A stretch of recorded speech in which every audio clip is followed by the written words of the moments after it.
I guess so. So. Und wenn es sich bewegt, dann gehe ich halt einfach ein bisschen mit, oder? Ja, dann gehst du mit.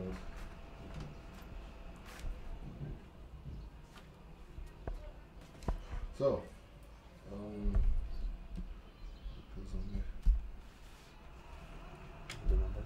I'm gonna keep hiding my notes, so I'm just Yeah, I have covering. it not in the picture. Huh?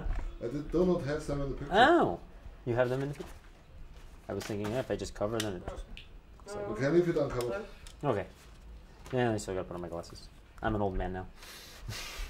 So no beard, glasses. You want me to put clown face on? Red nose? Paint my face? Okay. Everybody knows me like that. Okay, I'm running. You're running too? Yes. So you can stop. Okay. Namaste. My name is Ron Fowler. I'm actually Flowerclown. From Cleveland, Ohio. I'm actually in Bhaktapur, Nepal. I've been coming to Bhaktapur for about 20 years now. I fell in love with the country, fell in love with the people here. I was here in 1996 for the first time. I ended up spending a month in Kathmandu working on the language, learning how to speak Nepali, because my goal then was to learn drum making. I was actually in a band and was drumming, so I wanted to learn drum making. I was a little bit of a clown at the time, making some balloons, but it was just a very small hobby. But then when I came here, did the drum making, came to Bhaktapur because this University of Music was in Bhaktapur. Bhaktapur is a beautiful city, fell in love with the city, fell in love with the people here. It was amazing. And ended up staying 4 months in Nepal and got to the point where I couldn't extend my visa anymore and I had to leave. So I left. 3 years later, I came back and I've been coming back almost consistently every year since then. And I love it here. It's become a second home. Me and my wife actually got married in Bhaktapur. I brought her here when we were dating, and after we got married in the States, we actually had a full Nepalese-style wedding in Bhaktapur.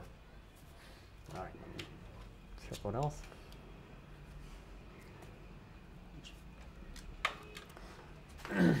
When I started coming to Bhaktapur, one of the things that I noticed was tailoring. Tailoring's, of course, it's Asia. There's a lot of tailors in Asia. We don't have a lot in the States, but there's a lot here. So when I became a full-time clown, I needed a clown costume. So I ended up coming to Bhaktapur 1 year and figured I'd get a couple clown costumes made. And that's kind of where it all started out.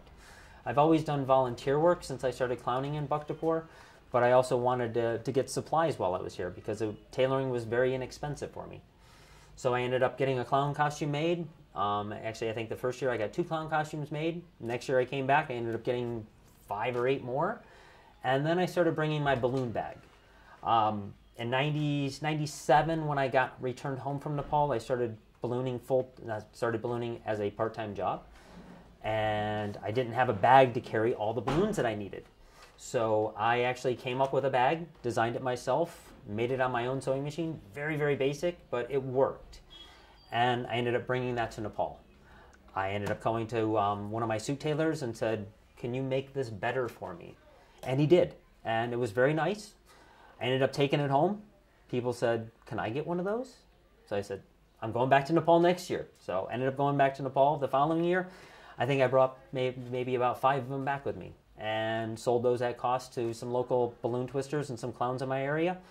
And that's where it all started. So that brings us to where we're at today. All right, where are we at today? All right, that part's done. Check. In 2014, I decided that I'm going to pursue this a little bit more, this whole balloon bag thing. 2014, I ended up coming up with some new designs, working with the factories that I've been working with all along. One of them is this factory here, which is Chandra Handicraft. They do mostly simple kind of things. They're very basic sewing machines. They do a lot of handicraft work. They do little pockets. They do some felt. They do some weaving, handmade papers. So I utilize them for some of the simple things that I needed.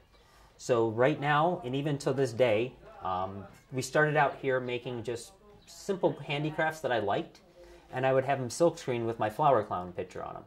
And then I would take those home and give those to the kids as gifts. So I made my own souvenirs, and I would take those home. And then I'm like, Sanu, who's the owner of the factory, I'm like, you can close that door.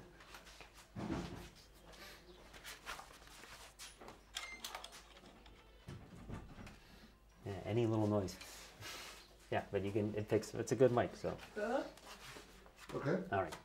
So in 2014, I actually decided that I was going to pursue this a little bit more and kind of get really into it.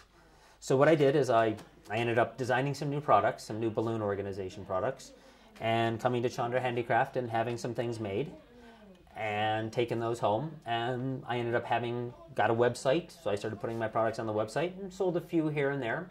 Not too much in sales, but that was okay. It's a new business. I understand with the balloon gear, this is not just a purse. It's not a handbag. This is a tool. So with tools, you need to know how the tool works. My bags and my folders and that can be a little complicated, but once you figure out how they work, they're brilliant. They actually help you. They save time. They're easy to load. It's easy to get them packed. It's too loud. It's talking. They're standing directly behind the door.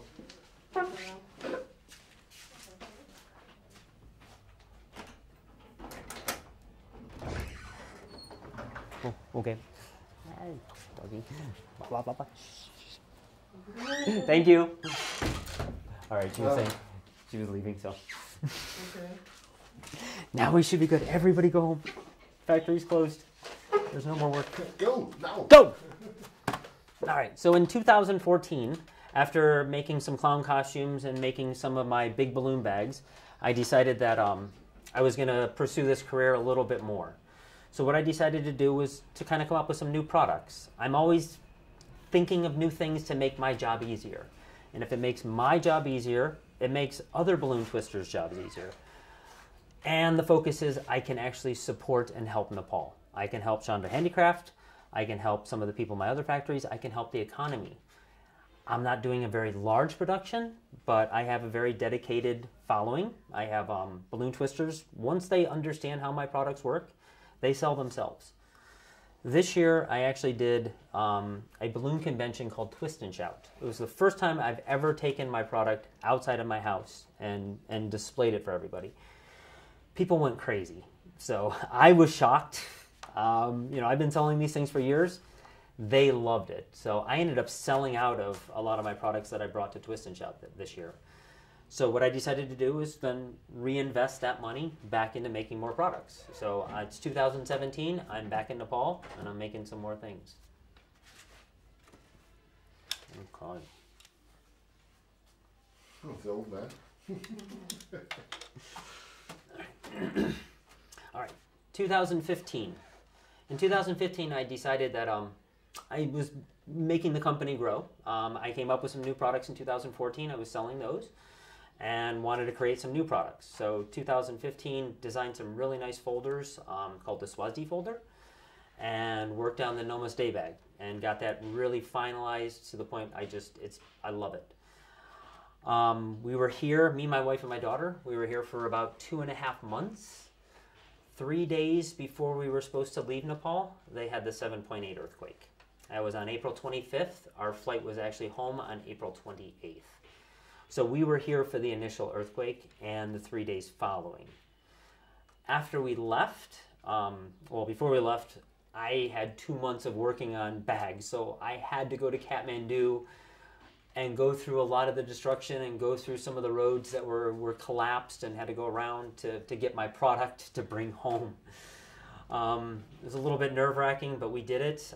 Some of the shops, one of my tailors, my suit tailor, was really scared to open up his shop because we had just had the 6.9 earthquake, which was the day after the 7.8.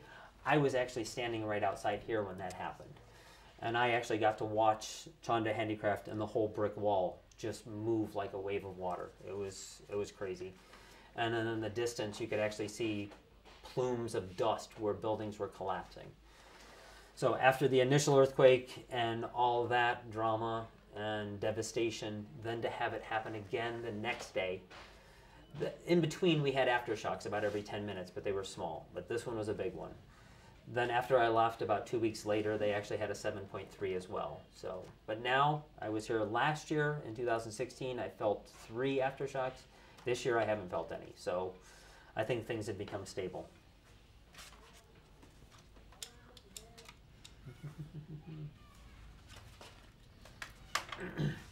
After returning home from the earthquake in Nepal, of course my business had to stop. There was no way that I can continue production for immediately following the earthquake and for a whole year. So I kind of put everything on the back burner. I kind of waited and said, Nepal needs my help. Nepal needs a lot of help.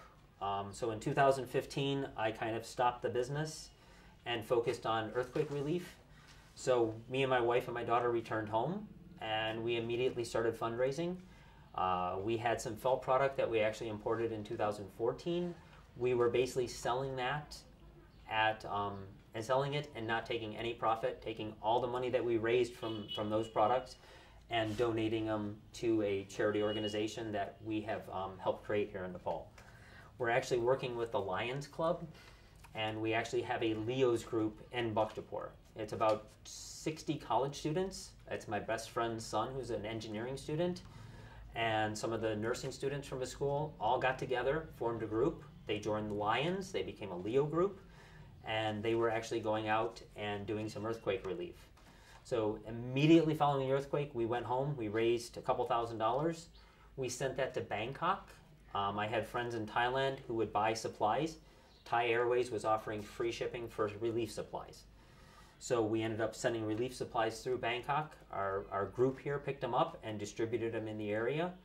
And then after about a month, they went out and started to the villages. They went out to the villages and started helping. Because at that point, not many relief agencies went out to the villages.